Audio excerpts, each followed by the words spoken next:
සේර බඩ පුරාම කෑමක් දුප්පත් මිනිහට ළඟ පාරත් හයි ඇති රෙද්දා. කොටින්ම කියනවා නම් උදේට රොටි කෑල්ලක් කාපුවම හැන්දෑවේ 6-7 වෙනකන් ඉන්නවා බත් වේලක් කන්ට.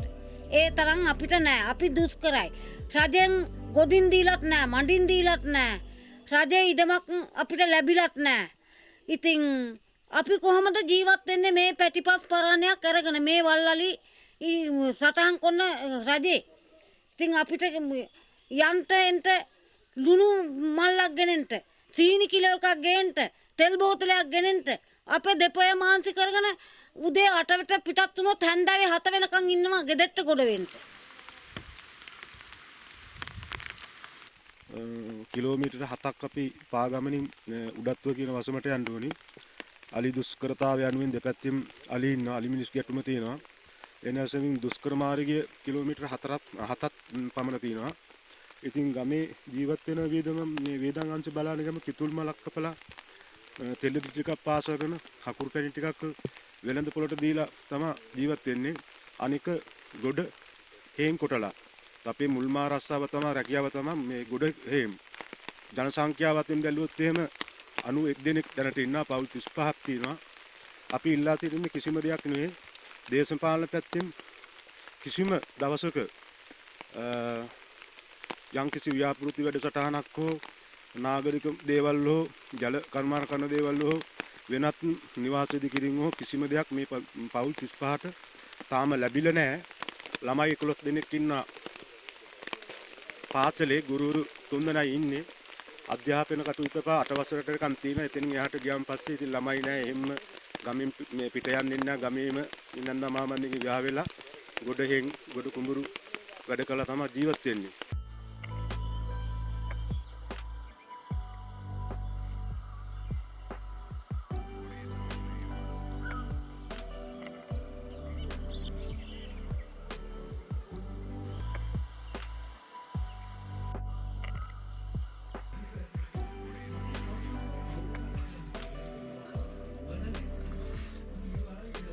අපේ උඩගල්බක හොඳම දුෂ්කර ගම්මානක් තියෙන මේ අපේ මට ළමයි 3 දෙනෙක් ඉන්නවා. 3 දෙනා ඉදිරියට බලන්නේ මම හොඳට ඉගෙන ගන්න බලන්නේ. දැන් ස්පිතාලක යන්න වුණත් අපි හොඳටම අපහසුයෙන් යන්නේ ස්පිතාලට.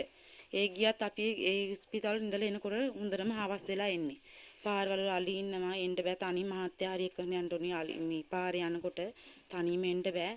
හොඳටම දුප්පත් අපි උඩගල්බක දැන් අපි ඉන්නවා වගේ අපි දුප්පත්කම වගේ අපි ළමයිම තේ වගේම අපිට ලැබෙන්නේ ඉන්න ගමේ ඉඩම් ටිකක් දෙනවා නම් අපිට බොහොම හොඳයි. ළමයිගේ ඉදිරිය අපිට පල්ලයට ගිහපුවම ඉස්කෝලේකටවත් දමා ගන්නට අපි ඉස්කෝලේ ගුරුවරුත් උදේට ඇවිල්ලා නතර වෙලා සිකුරාදා දවසට පල්ලයට යන්නේ. ඒ කට්ටියක් දුක විඳිනවා ගමට ඇවිල්ලා ළමයින්ට උගන්වනවා. දැන් අපි ළමයිට හොඳට ටිකක් දැන් දැනුම තියෙනවා උගන්වලා තියෙන නිසා අපිට පාරක යන්න බෑ. කඩේක ගියත් අපි උදේ ගිහපුවම එන්නේ හවස් වෙලා රෑ වෙලා බඩගින්නේ තුන පහ ටිකක් අරගෙන එන්නේ. ඒ වගේම අපිට ලොකු දෙයක් අපිට පාර හරි ඉඩම් ටිකක් හරි දෙනවා නම් ඔයගොල්ලන්ට ගොඩාක් ස්තුතියි. ඉස්කෝලේ ළමයි ඉන්නවා 10ක්. ඔය මං ගියේ මේ ඉස්කෝලේ. ඒ කාලේට ළමයි 12ක් 13ක් වගේ හිටියේ. ඔව්.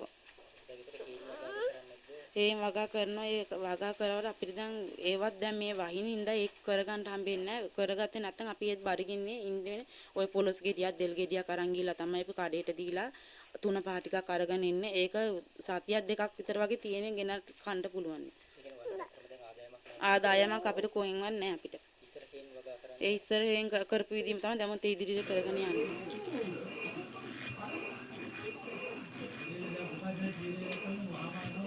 මගේ උපන් ගම තමයි මේ උඩගල්බොක්ක ගම.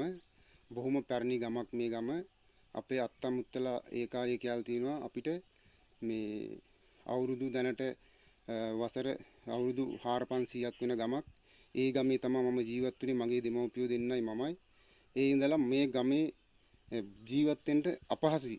අපහසු හින්දා මම මගේ සල්ලි වලට ඉඩම් කෑල්ලක් උඩත් අරගෙන ඒ තමයි මම දැනට පදිංචි වෙලා ඉන්නේ. මේ ගමේ ඉන්න සියලුම දෙනා මගේ නාති දැනට පවුල් 36ක් විතර මේ උඩගල්බොක්ක ගම්මානේ ජීවත් වෙනවා. බොහොම ඉස්සර අපි ඉන්න කාලේ පවුල් 75ක් 80ක් විතර හිටපු ගමක් මේ. දැනට පවුල් 36ට බහැලා ඉන්නේ. ඒ අපේ අත්තමුත්තලා කියලා තියෙනවා මහත්තයා මේ පවුල් 500ක් ජීවත් වුණු ගමක් මේ උඩගල්බොක්ක ගම්මානය කියන්නේ පරම්පරා 5ක් විතර මේ වෙනකොට ගත වෙන ගම්මානයක් තමයි මේ උඩගල්බොක්ක. බොහොම අමාරුවෙන් තමයි ඒ කාලේ මිනිස්සු ජීවත් වුණේ. හේන් ගොවිතැන් කරන්ට නිදහස තිබුණා අපිට ඒ ඉන්න කාලේ.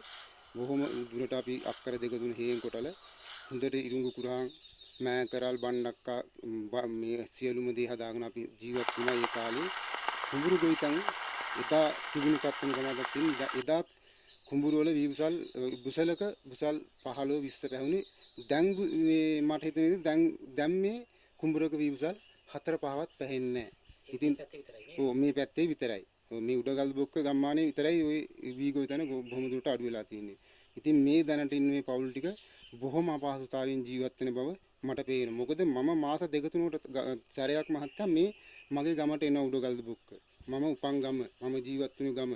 මගේ නාති ටික තමයි මේ ගමේ ඉන්නේ. ඉතින් ඒ කට්ටිය දැනට බොහොම අමාරුවෙන් ජීවත් වෙන බව මට දැනෙනවා. පාරක් නැහැ මහත්තයා. හරියට ඉස්කෝලයක් නැහැ. තරන්ට දැනට මේ ජීවත් වෙන මේ දෙමව්පියන්ගේ දරුවන්ටත් මේ දුක තමයි විඳින්න සිද්ධ වෙන්නේ. මේ ගමේ මේ තත්ත්වෙට මේ මිනිස්සු ටික හිටියොත් ඒ ටිකට මම කියන්නේ මහත්තයා මේ ඇත්තටම මේ කොහෙන් වුණත් කමන්නේ ඉඩම් ටිකක් දීලා මේ ඉදිරි හදෙන પરම්පරාවට යහමඟ වෙන විදිහට හැදුනා හොඳයි කියන එක මට තේරෙනවා. මම ඉන්න කාලේ දැන් නම් මට කියන්න බෑ මොකද දැන් මුණ පොරොන්දු වෙනවද මුණ පොරොන්දු දෙනවද කියලා. මම ඉන්න කාලේ ඇත්තටම මේ දේශපාලනිකයෝ ඇවිල්ලා අපි මේ වතාවේ ඡන්ද දිනපම අපි පාර කපනවා. අපි ඉඩම් දෙනවා. හොඳ විහාමගක් හදලා දෙනවා මේ උඩගල්බොක්කට කියලා සෑහෙන දේශපාලකයෝ ඇවිල්ලා ගිහින් තිනවා මම මේ ගමේ ඉන්න කාලේ. ඒකක්වත් කිරිලා නැහැ. ඡන්ද පොරොන්දු විතරයි ඒ වෙනකොට කිරිලා තියෙන්නේ. මම ඉන්න කාලේ මම දැන් අවුරුදු 15ක් විතර වෙනවා මේ උඩගල්බොක්කේ මගේ ගමෙන් උඩත්තකට ගිහිල්ලා. ඒ වෙනකොට දේශපාලකයෝ ඇවිල්ලා මේ පාර කපනවා කියනවා ඉඩම් දෙනවා කියනවා. හැබැයි ඒකක්වත් කිරුනේ නැහැ ඒ කාලේ.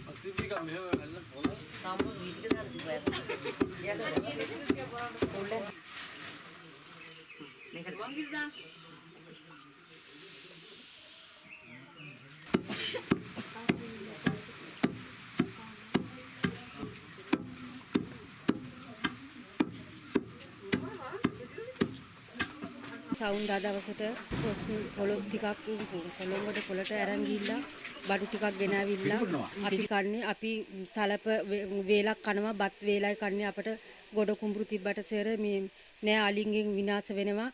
ආයේ මේ අපිට මේ ඔය දුප්පත්කම තමයි අපිට මේ පාරක් තොටක් නැති එක අපහසු මේ වෙන අරක මේක තමයි අපිට මේ මෙවුවා වෙන්නේ. බත් කෑමන අඩුයි අපිට බත් එක වේලයක් කැවෙන්නේ. තලප රොටිය තමයි අපිට වැඩි කැවෙන්නේ. අපි ඒකට සෑහෙන දුකකින් මුලාවකින් අපි වැටිලා ඉන්නේ. ඉතින් මේ පින් සිද්ධ වෙනවා අපිට කොහේ හරි ගොඩ ඉඩම් කැල්ලක් හරි කොහොම හරි අපිට සේර ලබා දෙනවා නම් ඒක වඩාම අපිට හොඳයි. ඉතින් මේ කොසුන් පොලොසුන් කොළඹට පොලට අරන් ගියා කියන්නේ එදා 30ටම අපි තේ එකක් බීලා බඩගින්නේ රැට ගෙදරට කන්ට එන්නේ 6 විතර වෙනවා. උදේ 6ට මල්ල බැඳගෙන ගියාම හැන්දෑවේ 6 වෙනකම් අපි ගෙදර එනකොට 6 වෙනවා.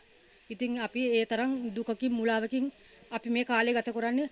ආයි මේ පිරිමි කට්ටිය හොයන්ටත් යනවා අපි මැදකට අලි ඉන්නවා කියලා. අලිගෙන් අලාබානි වෙනවා අපිට සෑහෙන්න.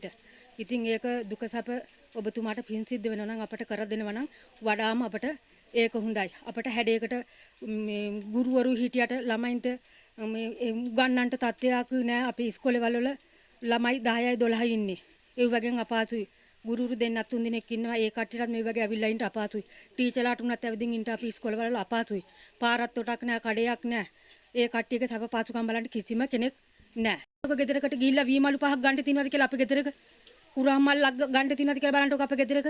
අපි කන්ටි කිව්වට කොහොමද කන්නේ? අපි කොහොමද ජීවත් වෙන්නේ? පවුල් 35ක් ඉන්නා මේ අපි පවුල් 35 කොතනටවත් කන්නේ නැහැ මහත්තයා. ගොඩ ඉඩමක් හරි මඩින් හරි බලලා අපට අක්කරේ ගානේ හරි අක්කර දෙක ගානේ හරි ලබා දෙනවා නම් ඔබතුමාට මේක මාධ්‍ය වේදිකේටවත් දීලා අපිට පින් සිද්ධ වෙනවා. අපි මෙතනින් පල්ලෙහාට දැම්මම අපි ඒක තමයි වඩාම අපට ඕනන්නේ. කියන්නේ අපි දැන් ඉන්නේ පවුල් 35යි. ඉතින් අපිට කිසි දෙයක් නෑ. සර්පෙක් කෑවට නෑ. මේ නන්දම තමයි සර්පෙක් කෑවත් මේවා කරන්නේ. බඩේ එකක් මක ඇදුනත් මතුරන් ඉන්නේ ඒ දෙන්නා විතරයි. දෙයියන්ගේ දානි ටිකක්වත් පුදන්ට ඉන්නේ ඒ දෙන්නා විතරයි. ඒ දෙන්නට මොන හරි අනුතරක් වෙලා ගියොත් අපි හිටියත් මේ ගලද බොක්ක අපිට වැඩක් නෑ. සාදාටම අපි අනාථයි. මේ පවුල් 35ම අනාථයි. ওই ළමයි කොට දාන්නෙත් ওই නන්දම්මා. සරප වෙදකම් කරන්නේ තේ නැන්දම්මා. ඒ මාමණ්ඩි තමයි අපිට මේ දාන ටිකක් උනා දෙයියන්ගේ පුදන්නේ. ඉතින් ඒ දෙන්න විතරයි ඉන්නේ දැනට මේ ගොඩ වෙදකම් කරන්න කිසිම කෙනෙක් අපිට නැහැ. රැක ඉස්පිරිතාලයකට යන්න උනත් මහත්තයා කද බැඳගෙන යන්න උනා මේකේ පහලට. එතකොට වල්ලාලින්ගෙන් හානි වෙනවා එතන බයි. ඉතින් මේ එළිය වැටෙනකන් ඉන්නවා කොටස වෙලාවකට බයි. ඒ හින්දා අපි කියන්නේ මේ අපිට මෙතනින් පල්ලෙහාට දුන්නා නම් අපිට වඩාම හොඳයි කියලා මහත්තයා කියන්නේ. කිකිලි කියනවා පැටවුන්ට හෙට කිරි දෙඤ්ඤම් අනිද්දා කිරි දෙඤ්ඤම් කියලා. ඒ වාගේ අපට වැඩක් වෙන්නෙත් නැහැ. කොහොටවත් යන්නත් නැහැ, ඉඩමුත් නැහැ, පාරත් නැහැ. සිරිමව් බණ්ඩාරනායකෝ හිටපු කාලේ මේ බණ්ඩාරනායකුන්නා තමයි ඉඩම් දුන්නා. කියන්නේ මිනිසුන්ට හැබැයි 2000 ගාණක් ඒ කාලේ මේ ගමේ මිනිසු පදිංචියට ඉඳලා තිනවා. ඒ 2000 ගාණෙන්ම නුගගොල්ල කොළොංගඩ හතේයල ඔය වාගේ කට්ටියට ඉඩම් ලබා දීලා ගිහින් තියෙනවා.